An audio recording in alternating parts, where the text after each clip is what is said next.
Hey everyone, this is Mia Horror Stories, and the title of today's horror story is I'm a night security guard at a zoo, and the animals aren't the problem.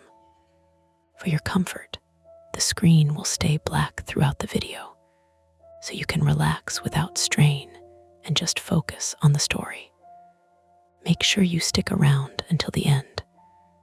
Sometimes the last few moments are the ones that stay with you the longest. The first thing that went wrong was the smell. Not the normal zoo smell, wet hay, old wood, that warm, sour animal funk that clings to your uniform even after you wash it twice. This was sharp and clean, like swimming pool chemicals, and it cut through the damp night air in a way that didn't belong anywhere near the African savanna exhibit. I slowed the cart without meaning to, my foot easing off the pedal, and let the headlights sweep across the service road. The beams caught the pale edge of the rhino fence, the reflective eyes of a raccoon that froze like a statue, and the foggy breath coming out of my own mouth. January did that to this place. It turned the zoo into a quiet machine, pipes ticking, heaters humming, water in the moat moving with a thick, lazy sound. A second smell slid underneath the chemical bite. Burnt plastic.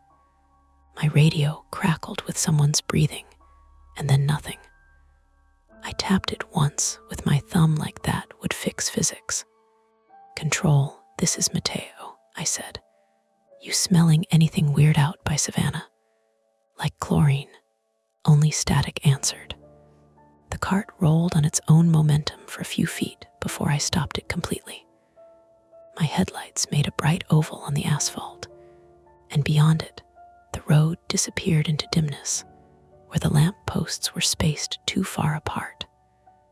Somewhere off to my right, a lion huffed, deep and irritated, like a man trying to sleep, while somebody drags furniture upstairs. I got out, and the cold immediately found the soft spots in my uniform, crawling up my sleeves, into the gap at my collar. The zoo at night is never truly quiet, but it's different from the daytime noise. Daytime is 100 little sounds. Night is fewer, bigger ones. A heater cycling on, a chain shifting, an animal turning its body in straw. And if you listen hard enough, the thin electric whine of the perimeter fence in the distance. I stood there with my flashlight in my hand and did the thing I always do when something feels off. I named what it could be. Maintenance spilled bleach. Somebody pressure washed a holding pen earlier and left the drain open. A broken pipe, a trash fire, a prank, a stupid, ordinary reason. Then I saw the foam. At the edge of the road, where the gravel shoulder met a shallow drainage ditch, there was a line of white bubbles clinging to dead leaves like shaving cream. It wasn't a lot. It didn't look dramatic. It looked deliberate somehow, because it was too clean for this place. My flashlight beam trembled a little. Not because I was scared, because my hand was cold, and I'd had too much coffee. "Okay," I muttered to myself, like the zoo could hear me and had to justify its behavior. "Okay, I'm Mateo Alvarez, 29, male, and I work nights because I tell myself I'm the kind of person who can handle nights. The truth is I took the job because it was stable, union, and it came with health insurance that actually covers therapy if you jump through enough hoops. Nights also mean fewer people, fewer conversations, fewer chances to say the wrong thing and have someone's face tighten like you stepped on their foot. I shined the light along the ditch. The foam line continued, irregular, like it had traveled with water. It disappeared under a culvert pipe that ran beneath the service road and came out on the other side, where the ground sloped down toward the back of house area, feeding kitchen, veterinary clinic, maintenance bays. The side the public never sees, the side with real locks. My radio stayed dead. I tried my phone. No signal. Not unusual. Half the zoo is a signal dead zone because of the terrain and the old concrete, but it always irritated me anyway, like the universe was keeping something from me. Behind me, the lion huffed again. And then, faintly, a different sound, metal tapping metal. 3 quick taps, a pause, then 2 more, not the fence, not a heater, too precise. I turned my head slowly, flashlight sweeping, and caught movement near the service gate that led to the Savannah staff entrance. The gate was chain link with a padlock. The lock wasn't swinging. The gate wasn't open. The movement was a person, just a silhouette for a second between lamplight pools, hood up, hands near their chest. They moved like they knew exactly where they were going. My brain did that weird thing where it tried to make the person into someone I knew. A zookeeper, maintenance, a cop on a walk through. But the zoo is bureaucratic about nights. You don't just wander here after hours unless you have a badge and a reason. I raised my flashlight and clicked it to its brightest setting. The beam snapped out across the road. "Hey," I called, voice louder than I meant. It bounced off concrete and came back at me thinner. "This area's closed. You need to," the figure froze. The hood turned slightly in my direction, as if they were squinting against the light. I couldn't see their face. Then they did something that made my stomach tighten in a practical way. They didn't run. They backed up 1 step, careful, like they didn't want to trip, like they didn't want to make noise. I walked forward, keeping distance, trying to remember training. Don't chase. Don't escalate. Talk calm. Get a description. Call police if needed. Maintain line of sight. Except I couldn't call anybody because my radio was static and my phone had nothing. The figure lifted 1 hand, palm outward, like they were telling me to stop. Then they lowered it and reached into their pocket. My heart gave 1 thick beat, not fear exactly, more like my body reminding me it could still do its job if I needed it to. "Hands where I can see them," I said. I hated how it came out. Too cop-like, too TV. But it was what my mouth chose. The figure paused. Their shoulders rose and fell once, slow. Then they pulled something out. A key ring. They held it up, letting it catch my flashlight beam. A cluster of brass keys and a plastic fob, white, rectangular, the kind we use for access control doors. They shook it once. Soft jingle. My brain recalibrated, annoyed at itself. "Who are you?" I demanded, still not moving closer. "Why are you out here?" The hood came down just enough for me to see the face in partial light. Pale skin, flushed from cold. Eyes that looked irritated rather than frightened. "I'm not here to steal your penguins," they said, voice tight. Female. American accent, Midwest maybe. My badge isn't working, and she cut herself off, looking past me toward the ditch. "Are you alone?" That question landed wrong. Not because it was creepy, because it was sensible. "Who are you?" I repeated. She hesitated like she was deciding what version of the truth would get her the least resistance. "My name's Lauren Park," she said, 34, female. "I'm on the facilities team." I got called in. Facilities team. That could fit. They do come in for alarms, pipes, HVAC, anything that could kill an animal by morning. But I'd never seen her before, and I'd worked here long enough to recognize the night call people by their gait alone. "Called in by who?" I asked. Lauren's jaw worked as if she were chewing something invisible. "Control."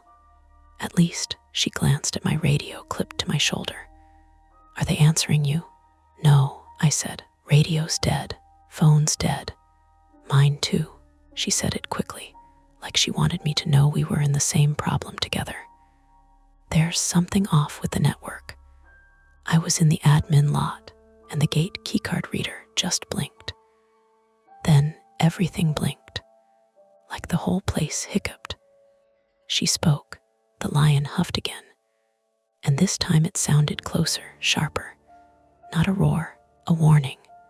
The big cat version of clearing your throat before you say something important.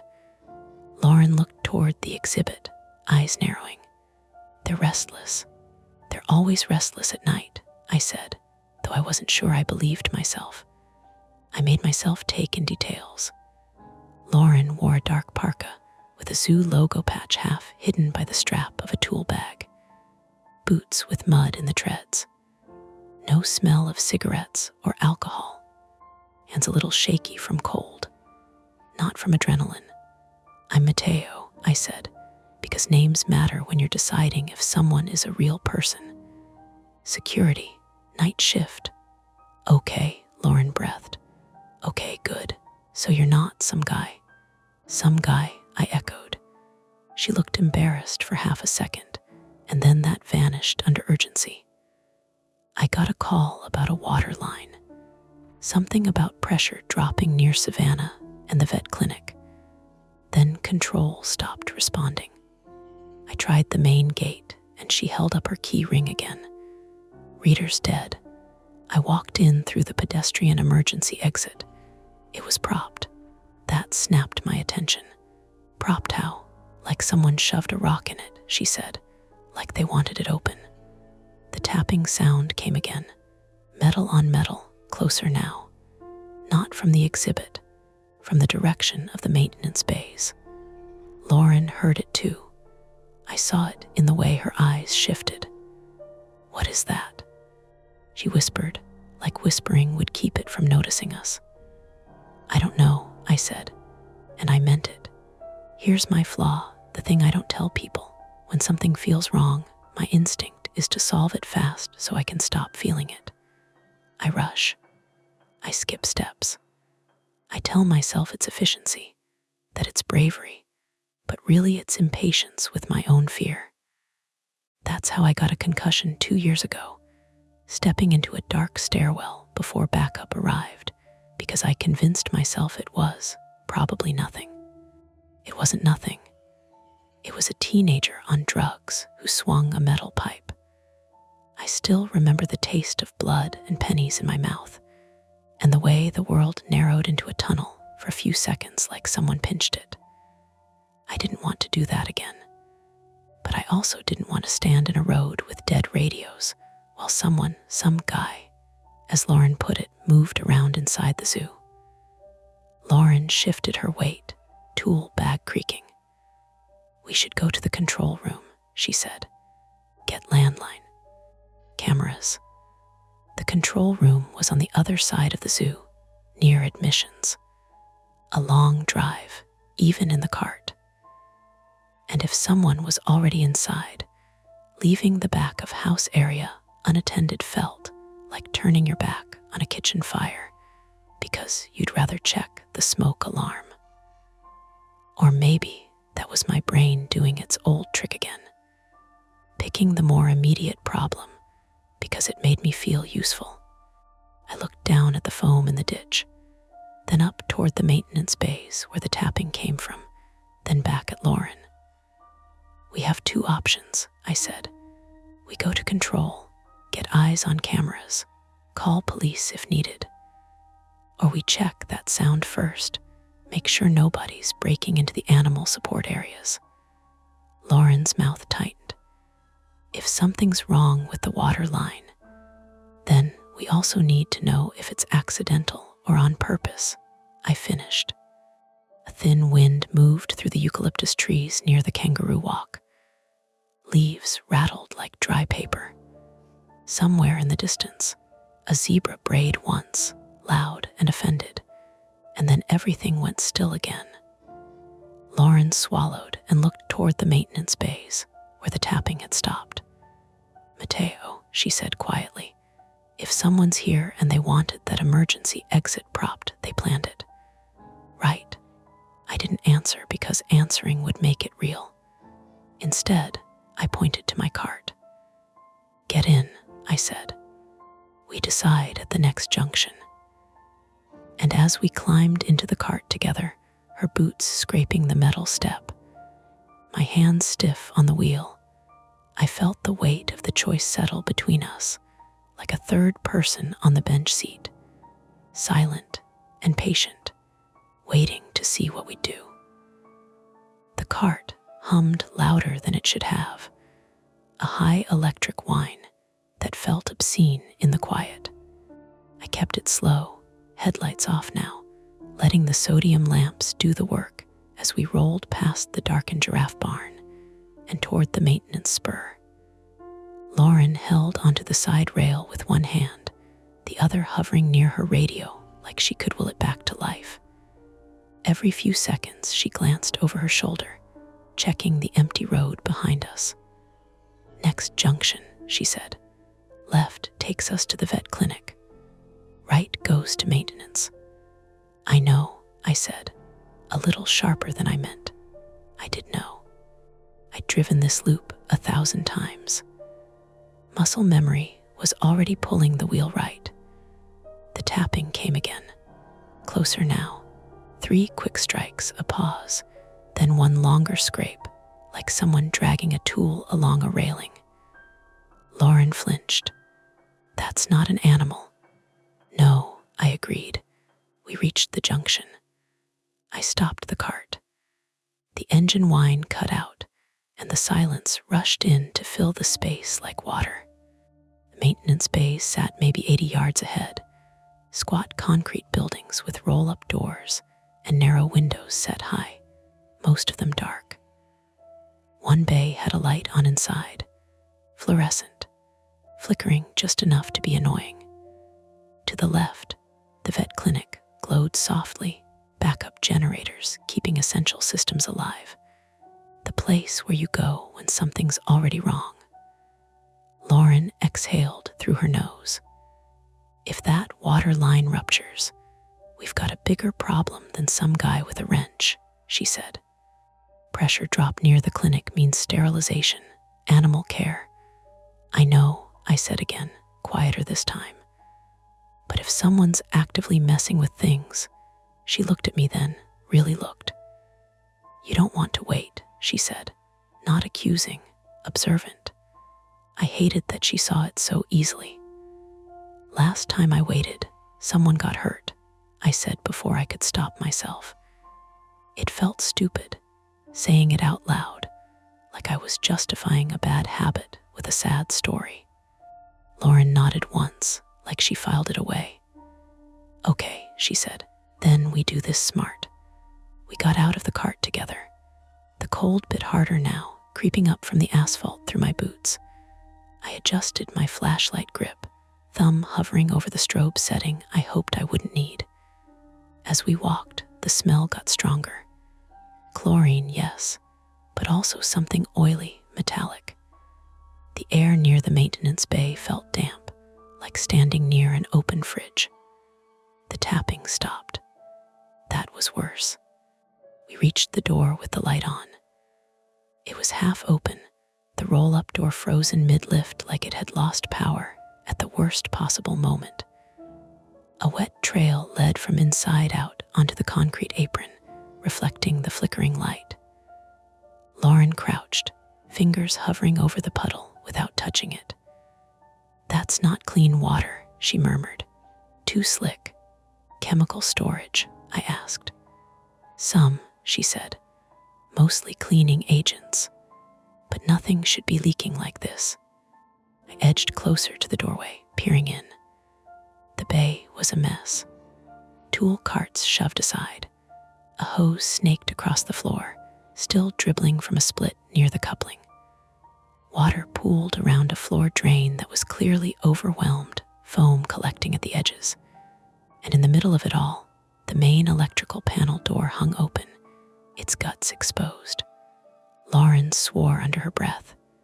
This is deliberate. As if on cue, The overhead lights flickered harder. Once, twice. Then they went out completely. Darkness slammed down, thick and immediate.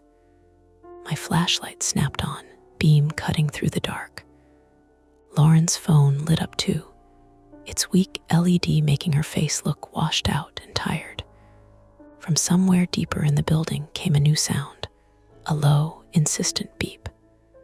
Lauren's head whipped toward it. "That's an alarm," she said. "Pressure or flow sensor." The beep sped up. "What happens if it hits threshold?"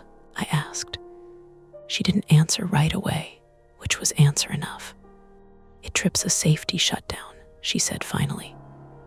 "Kills power to affected zones to prevent contamination."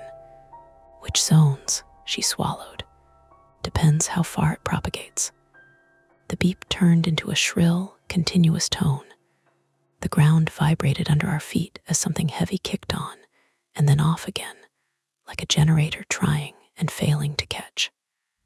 In the distance, an animal screamed. Not a roar, not a call. A panicked, high-pitched sound that cut through me like a blade. It echoed off concrete, and then fractured into a dozen other noises as different exhibits reacted. Lauren's shoulders slumped for half a second.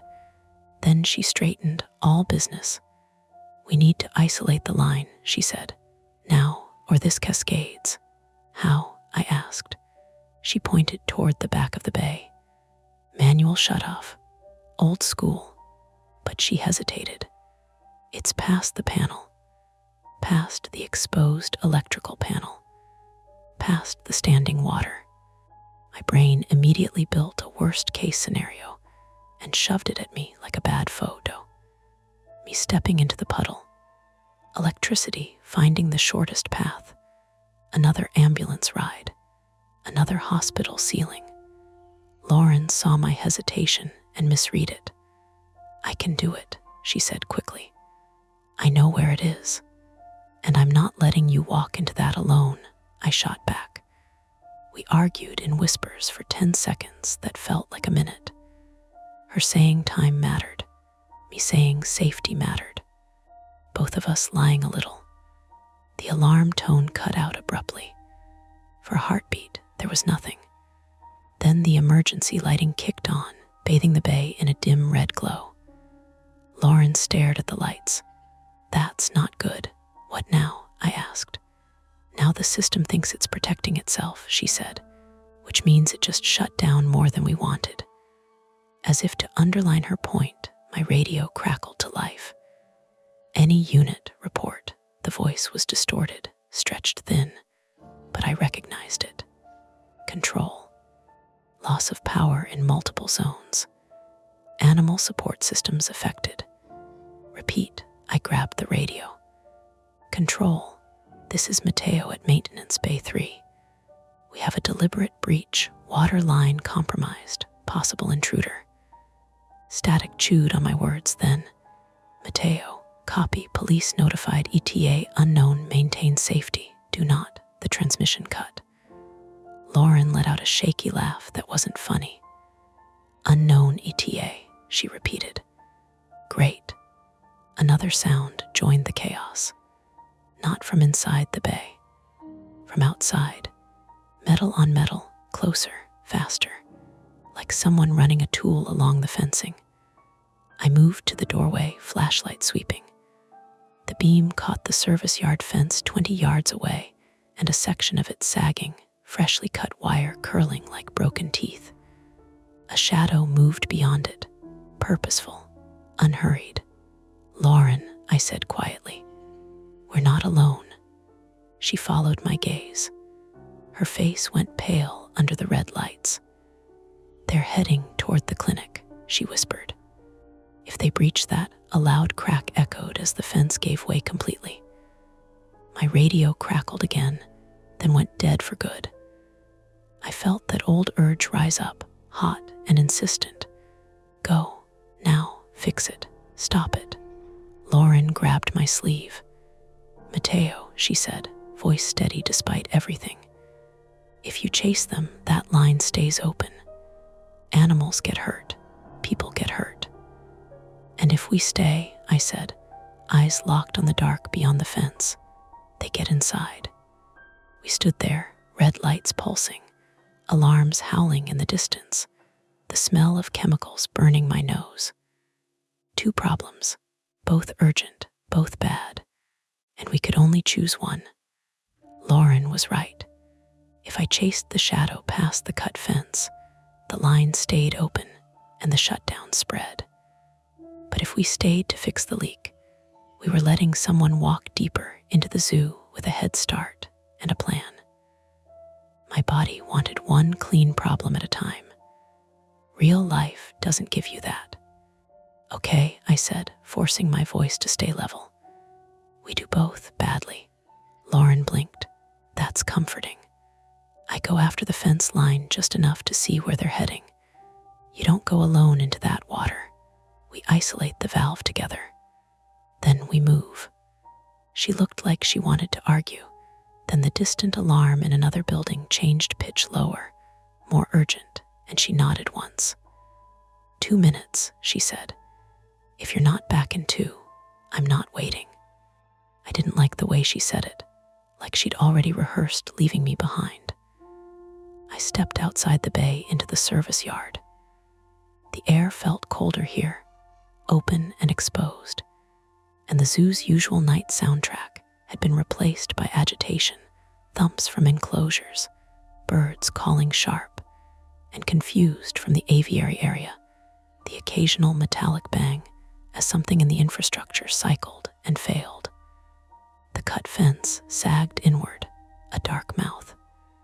My flashlight beam skimmed the wire ends. Fresh, shiny. I crouched and looked at the ground. Wet patches, mud scuffed, a faint trail where something dragged, maybe the cut section of fence, maybe a tool bag, and footprints.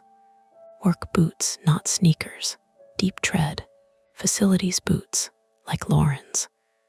My skin prickled with a sudden suspicion that wasn't fair, but it landed anyway. She could be lying. She could be in on it. She knew the layout. She knew where the valves were. Then my light caught something else. A small rectangle of white plastic near the fence base, half buried in wet leaves. An access fob. The same kind Lauren had shown me. I picked it up, thumb wiping grime away. It had a zoo logo and a name printed in faded black. Not Lauren, E. Donnelly.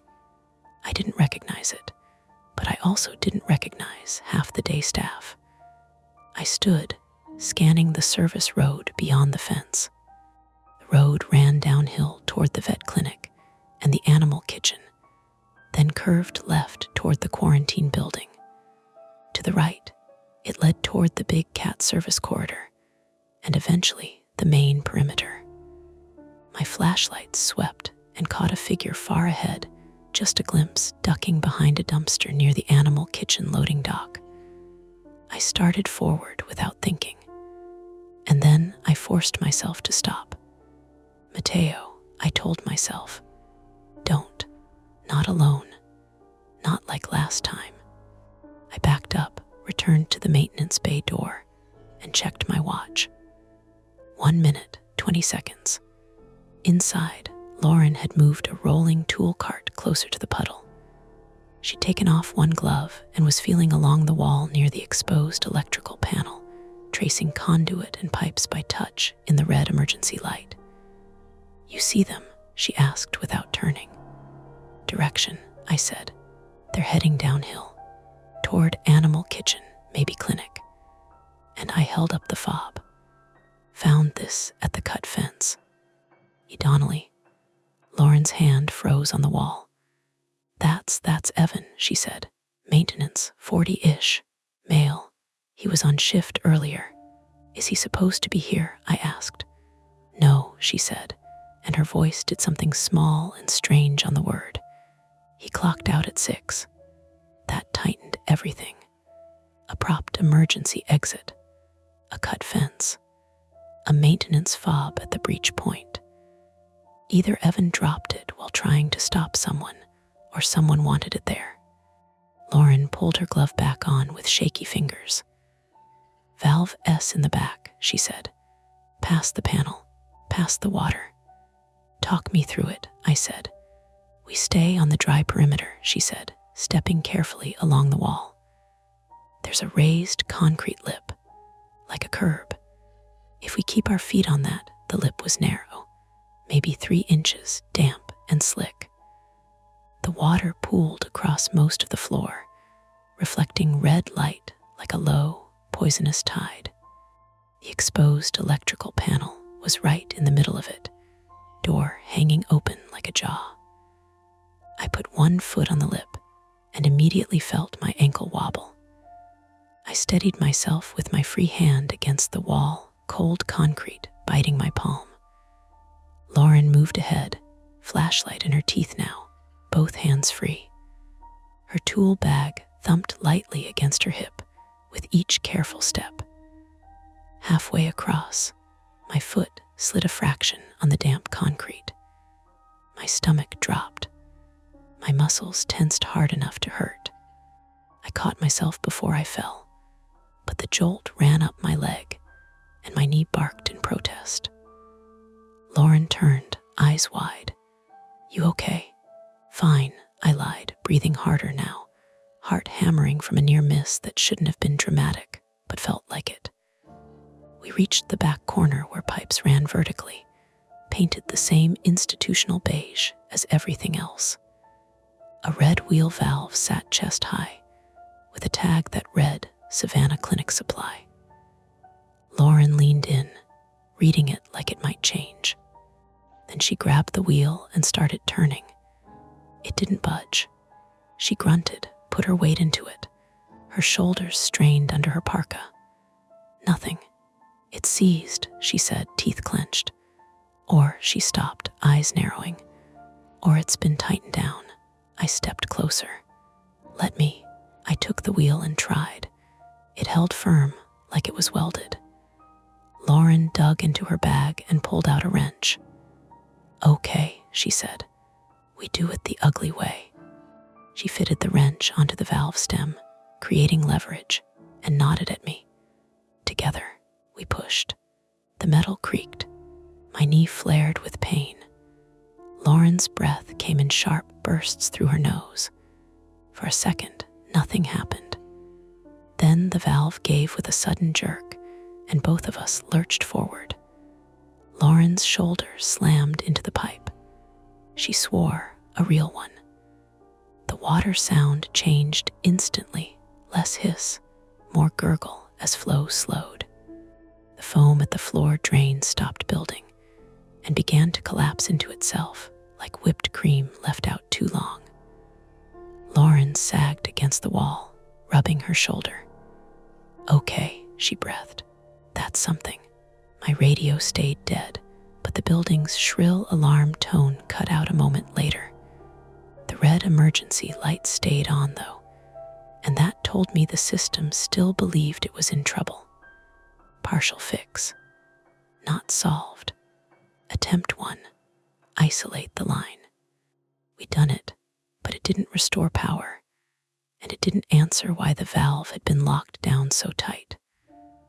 Lauren wiped her mouth with the back of her glove. "We need to reset at the clinic pump room," she said. "There's a local panel. If the shutdown cascaded, we can sometimes bring sections back manually." "And the intruder?" I asked. She met my eyes. "We don't have a choice." We made it back along the lip, slower now. My knee complained with every step, a deep ache that made me aware of my body in a way I usually try not to be at work. Lauren's shoulder hung slightly lower than her other one. Outside, the zoo felt wrong. Not because of ghosts or anything dramatic, because systems were half on, half off. Some pathway lights glowed. Others were dead. The main fountain near the public plaza ran anyway, pointlessly, while a critical back-of-house line had just tried to flood a building. We climbed into the cart. Lauren drove this time, hands tight on the wheel, jaw set. We took the downhill service road toward the vet clinic, passing the animal kitchen loading dock on our right, 2 dumpsters, a pallet of shrink-wrapped produce, a forklift parked with its forks lowered like it was sleeping. My flashlight swept the dock as we passed. Something moved behind the dumpster. I snapped the beam onto it, and my stomach flipped. A face, pale, wide eyes, mouth open. Lauren slammed the cart brakes so hard my knee jolted again, and I cursed out loud. The face didn't move, because it wasn't a face. It was a poster, one of those laminated safety signs, with a smiling cartoon animal reminding staff to wash hands before and after feeding. The eyes looked too human in the flashlight beam, the mouth too much like a scream. In the red spill from the emergency lighting, it had seemed alive. Lauren stared for a beat, then let out a sound that was half laugh, half sob. Jesus. Felt my pulse in my throat. Okay, I said, more to myself than her. Okay, fine, misdirection. My brain doing what brains do when you're stressed, turning objects into threats. Except the dumpster lid shifted slightly. A real movement, metal scraping softly. Lauren's laughter cut off. We both went still. The lid lifted a fraction, then settled again, as if someone inside had frozen mid-motion. I raised my flashlight again, steadier this time. Hey, I called, voice hard. Come out. Now. No answer. The lid nudged, almost imperceptibly, like someone testing how loud it would be. Lauren whispered, "Don't open it." I wasn't planning to, not without backup, not without gloves, not without a plan. But then, from the vet clinic ahead, the building lights flickered and went out entirely. The clinic went dark. And a second later, a backup generator somewhere behind it coughed once, twice, then died. Lauren stared at the black silhouette of the clinic, and whatever composure she had left drained out of her face. If the clinic is down, she said, voice thin, that means the quarantine building is down too. What's in quarantine? I asked, though I already knew the answer wouldn't be good. She swallowed. Animals that can't be in public exhibits. Animals that can't be handled without systems. Behind us, the dumpster lid scraped again, louder now, impatient. Ahead of us, the clinic was a dark box full of animals, drugs, oxygen tanks, and locked doors that might not stay locked if power stayed off. Lauren looked at me. I looked at the clinic. Then, from somewhere inside the zoo, close enough to feel in my teeth, there was a heavy mechanical clunk, followed by a slow, grinding whir. A gate motor. But the sound didn't end the way it should. It didn't click into place. It kept grinding, straining, like something was jammed. Lauren's eyes widened. That's the clinic's Sally port, she whispered. The secure entrance. The motor whined louder, then stopped abruptly. And in the sudden quiet, we heard it, a door alarm. A thin, continuous beep from the clinic. A secure door was open, and if someone had opened it during a full power failure, it might not lock again. Retreat suddenly wasn't a clean option. Not if the zoo's most controlled building had been breached. Lauren's hand tightened on my sleeve, bruising. Mateo, she said. If we don't go in right now, behind the dumpster, something shifted. A human breath, audible even at this distance, ragged and close. The trap tightened. We were committed. The clinic door alarm didn't sound like a siren. It was worse than that. It was a small, steady machine beep, polite, insistent, like a microwave reminding you something's done while the kitchen is on fire. Lauren shoved the cart forward again, slow, like she was afraid the tires would make too much noise on the asphalt. The vet clinic loomed ahead, a low building with cinder-block walls and narrow windows. Without power, it looked abandoned. It smelled faintly of disinfectant, even from outside, that clean hospital smell that usually made me feel calmer. Tonight it made my stomach tighten. The Sally Port entrance was on the service side, a small fenced-in alcove with 2 rolling steel doors, one to the yard, one into the clinic, so vehicles could enter without giving a straight line into sensitive areas. I'd seen it used for deliveries and for moving sedated animals. It was supposed to be boring. Right now, the outer door was half up, frozen mid-lift, just like the maintenance bay. The motor housing on top gave off that hot metal smell, like it had tried until it couldn't. Lauren whispered, "If that inner door is open too," we left the cart and moved on foot. My knee protested instantly, a dull throb that turned sharp when I tried to hurry. I kept my flashlight low, pointed at the ground, so the beam wouldn't splash across the windows like a signal flare. The Sally Port fence was locked with a chain and padlock, still intact. But the rolling outer door was a gap big enough for a person to squeeze under if they didn't mind scraping their back. I knelt, ignoring my knee, and aimed the flashlight under the door. A pair of boots, not moving, soles up. Someone lying on their back, just inside the Sally Port. Lauren sucked in a breath. "Oh my God," I called, keeping my voice low but firm. "Can you hear me?" No answer. Just the door alarm beep, beep, beep from somewhere beyond. I slid my baton out of my belt, not because I planned to use it like a weapon, but because it gave my hands something to do besides shake. "Lauren," I said, "we need inside, but not under that door if someone's down." She swallowed hard, eyes flicking between the chain lock and the gap. "There's a pedestrian access gate around the side," she whispered. "For staff. If the fob readers are dead, it's keyed." "Do you have the key?" I asked. She patted her parka pockets, then froze. "My ring." Her eyes snapped toward the cart. I left it on the cart. My jaw clenched. Small missteps. Little things. They compound. "I'll go," I said. "You can't run," she hissed, glancing at my leg like it was a betrayal. "Mateo, I can limp fast," I said, and turned before she could argue. 2 steps and my knee stabbed bright. I gritted my teeth and kept going. The cart sat 20 yards back. In the dark, it felt farther.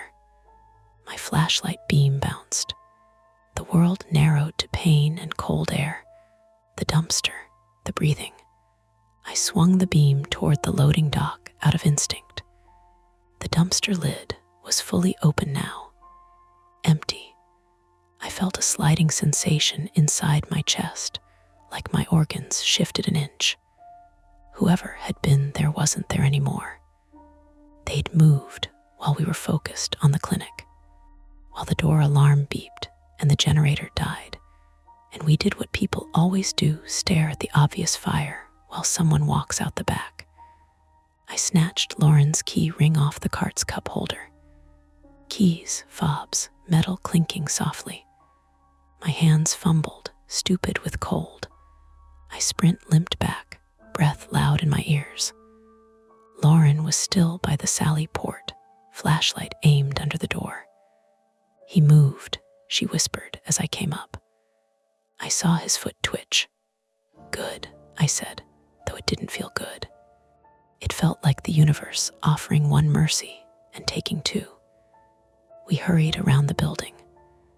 The side access gate was a waist-high chain-link gate set into a narrow corridor between the clinic wall and a storage shed. The lock was old school, keyed. Lauren took the ring and tried a key. Wrong, tried another, wrong.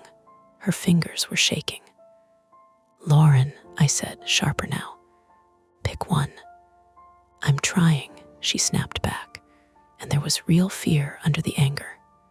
They change locks. They don't tell anyone. A key finally turned. The gate clicked open. We slipped through. Inside the corridor, the door alarm beep grew louder. It wasn't from the outer door. It was from the inner clinic door.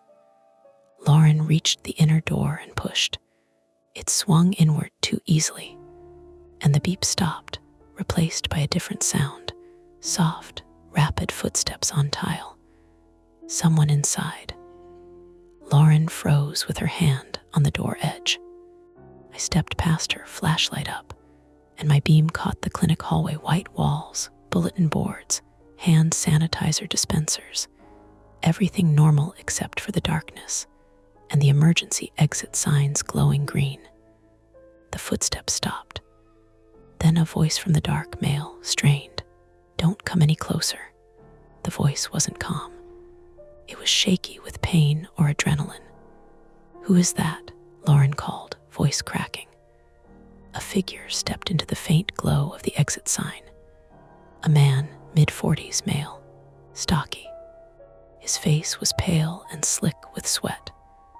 One arm hung wrong against his body, and there was blood smeared down his forearm like he'd tried to wipe it off and failed. He held a fire extinguisher in both hands like a club. Lauren whispered, Evan Donnelly. He blinked hard at us like he couldn't make his eyes focus. Lauren, he rasped. Thank God, I thought you were. His gaze snapped to me. Who's he? Security, Lauren said quickly. Mateo. Evan, what happened? Evan's chest rose and fell fast. They're here, he said. They're not trying to take animals. My stomach sank. Then what are they doing? Evan swallowed, wincing as his broken arm shifted. Drugs, he said. Ketamine, medetomidine. The stuff locked in the cabinets. They know exactly where it is. Lauren's face tightened. How? Evan's eyes flicked away. Shame flashed, quick as a blink. They had my fob, he said, or they made me use it. He sucked in a breath like it hurt to say. They came in through the emergency exit. 2 of them. One stayed quiet. One talked.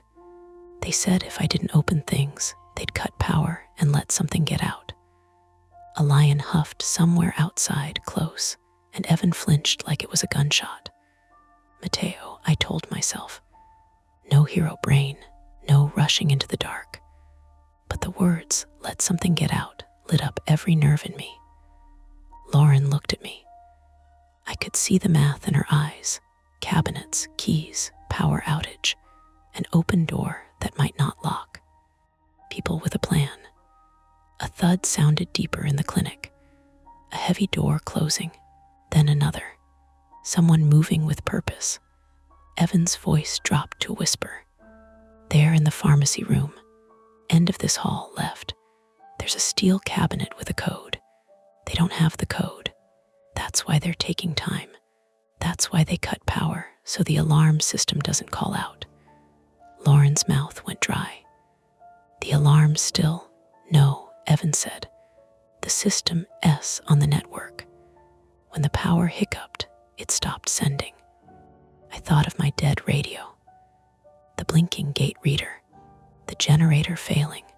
Not random, a chain. We moved down the hall in a tight line, my flashlight beam jumping across doors. Procedure posters. A cork board with photos of staff pets and kids. The normal details were what made it hard to breathe.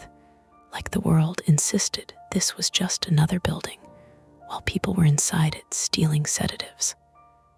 At the pharmacy room, the door was cracked. Lauren mouthed, "Call 911.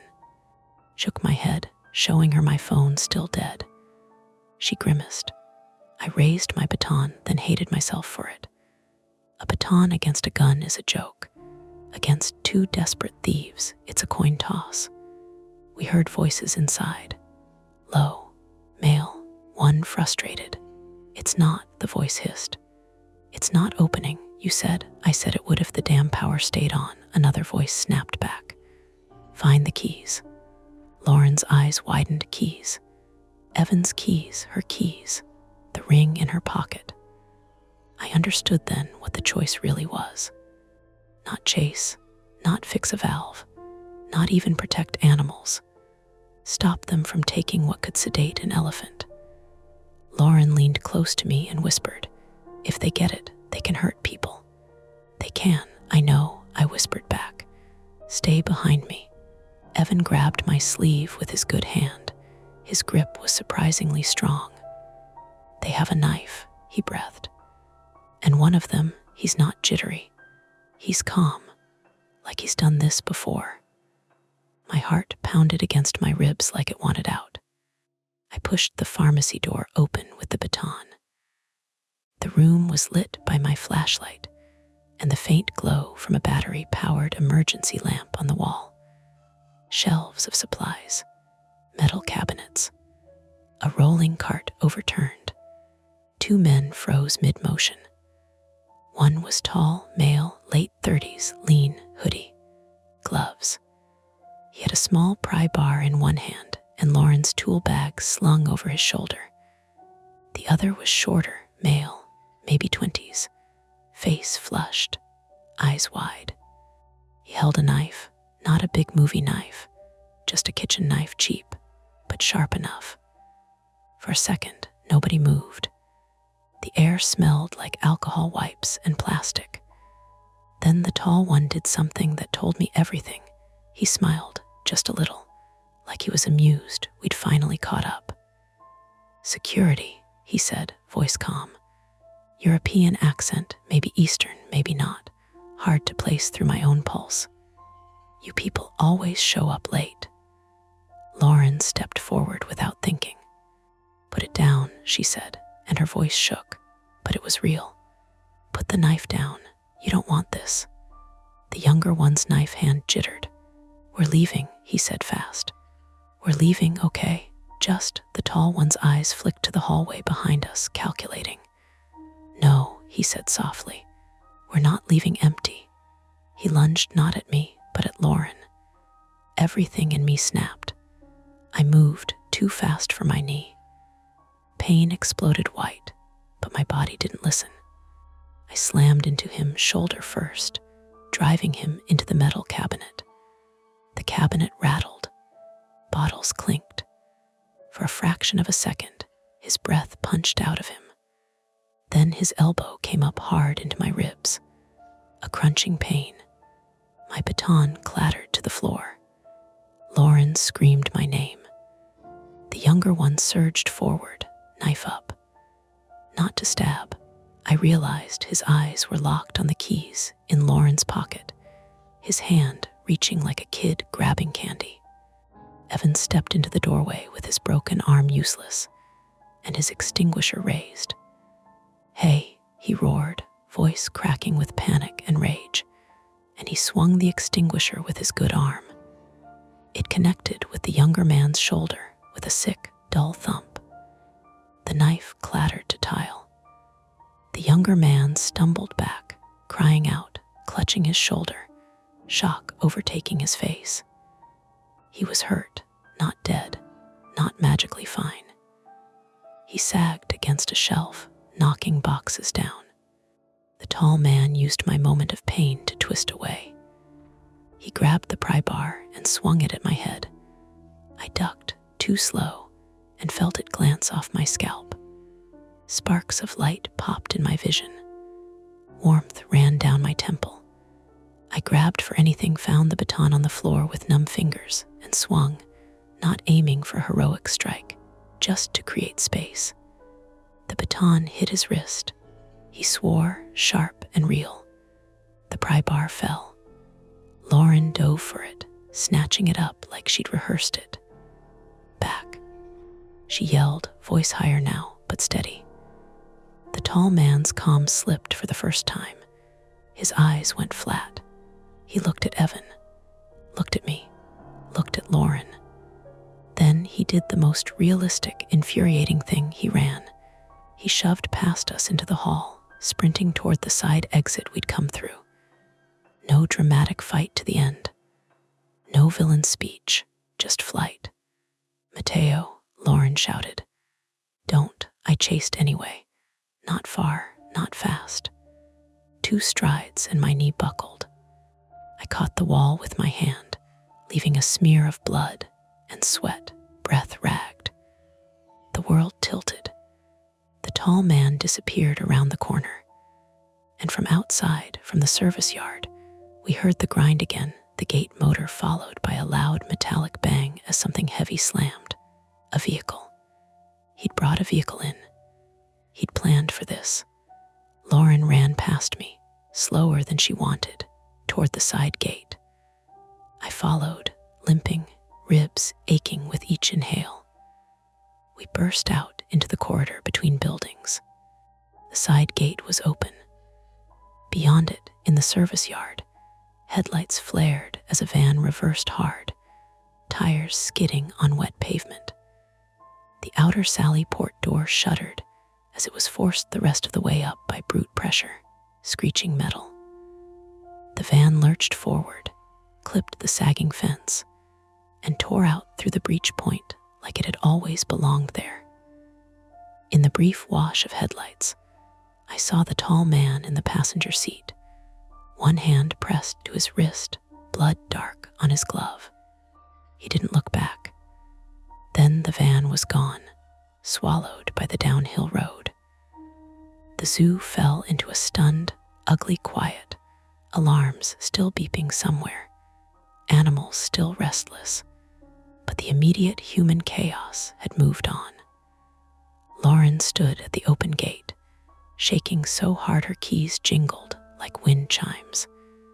Evan sank against the wall inside the corridor, eyes glassy, breathing shallow. The extinguisher lay on its side, near his boots.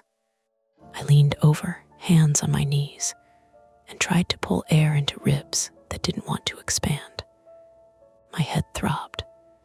My knee felt unstable, like a hinge with a missing screw. We de-stopped them from getting the sedatives, but we hadn't stopped them. And the cost was written in our bodies. Evan's arm, my knee and ribs and head, Lauren's trembling hands, and the way her eyes kept darting to the dark road like she expected the van to come back. Somewhere across the zoo, a lion roared once, full-throated this time, furious at the disturbance. Lauren looked at me, face pale under the sickly emergency lights. "They're going to do this again," she whispered. It wasn't a prediction. It was a certainty. I wanted to say something reassuring. Something like, "No, they won't, or we'll be ready." Instead, I just nodded, because my mouth tasted like blood and metal, and because the open gate behind us looked like a wound that wouldn't close. By the time the police arrived, the zoo felt embarrassed about what it had been through. That was the best way I could describe it as I sat on the curb outside the vet clinic, wrapped in a thin silver emergency blanket that crinkled every time I moved. The lights were back on in patches. Generators hummed with a steadier rhythm.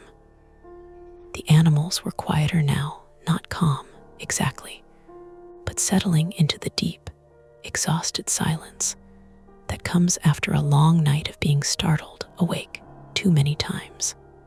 The police cars rolled in through the main service gate with their lights off, tires whispering over wet pavement. No dramatic sirens, no floodlights, just a few officers moving quickly and efficiently, radios finally crackling with voices that sounded far away from this place. A paramedic knelt in front of me and shined a penlight into my eyes. I didn't flinch. That seemed to concern her. "Headache?" she asked. "Yeah," I said, "but not the worst one I've had." She frowned slightly at that and pressed gently along my ribs. I hissed when she found the sore spot. She made a note. "Probable bruising. Maybe a hairline fracture," she said. "We're going to recommend imaging." "Do I have to go right now?" I asked, already knowing the answer.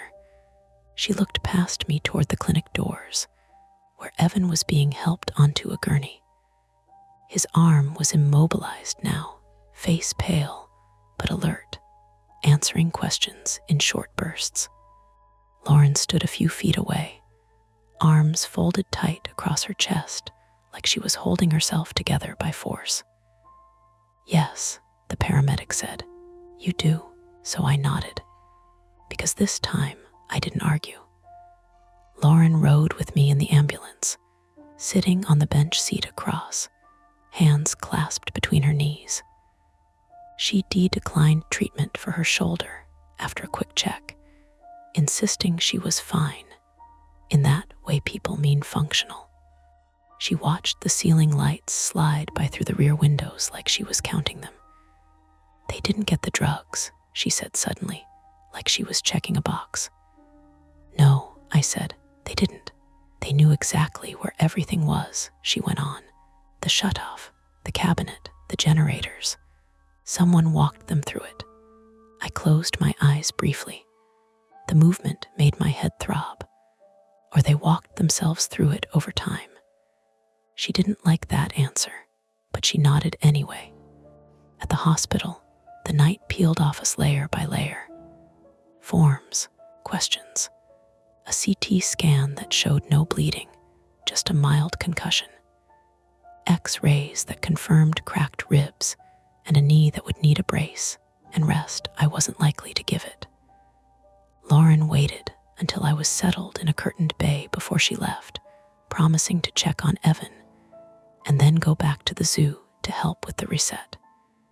She hesitated before pulling the curtain closed. "You did the right thing," she said. I wanted to believe her. I wanted to tell her that if I hadn't rushed, if I'd waited for police, or locked down harder, or trusted the systems more, maybe none of us would be sitting here. But those thoughts didn't go anywhere useful. They just circled. "Get some sleep," she added, which was a ridiculous thing to say at 5 in the morning in an ER that smelled like antiseptic and burnt coffee. The official statements came later. Mine was taken by a detective with tired eyes, and a voice that stayed calm even when he asked the same question 3 different ways. Lauren gave hers. Evan gave his twice, once groggy with pain meds, and once later, more coherent, his shame sitting between every sentence like an extra word he didn't want to say. They recovered the knife near the pharmacy room. They bagged the pry bar. They pulled partial prints off the cabinet and the maintenance bay panel. The van was found abandoned 2 towns over, wiped down inside, but not well enough. One of the men, the younger one, was picked up 2 days later at an urgent care clinic with a shoulder injury he couldn't explain convincingly. The taller man was. The zoo issued a statement that afternoon. No animals were harmed. No guests were present. Systems performed as designed. That last part made me laugh out loud in my kitchen when I read it on my phone, then immediately regret laughing because it hurt. I was off work for 3 weeks. Workers' comp paperwork piled up on my table next to get well cards from coworkers I mostly knew by last name and shift. One from Evan arrived with shaky handwriting, apologizing again for everything. I didn't know how to respond to that. Some things don't have a clean reply. When I went back, the zoo looked the same. That was the unsettling part. The fence was repaired. The emergency exit no longer propped. New locks gleamed on gates. There were signs about updated security protocols and mandatory briefings. The clinic smelled like disinfectant again. The animals lounged in the winter sun like they always had, unaware of how close their routines had come to being torn apart by people with a plan and enough patience. Lauren was there my first night back, leaning against the control room counter with a cup of bad coffee. Her shoulder was still taped. She smiled when she saw me, real but cautious.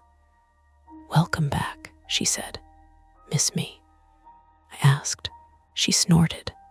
The quiet, not the paperwork. We didn't talk much after that. We didn't need to.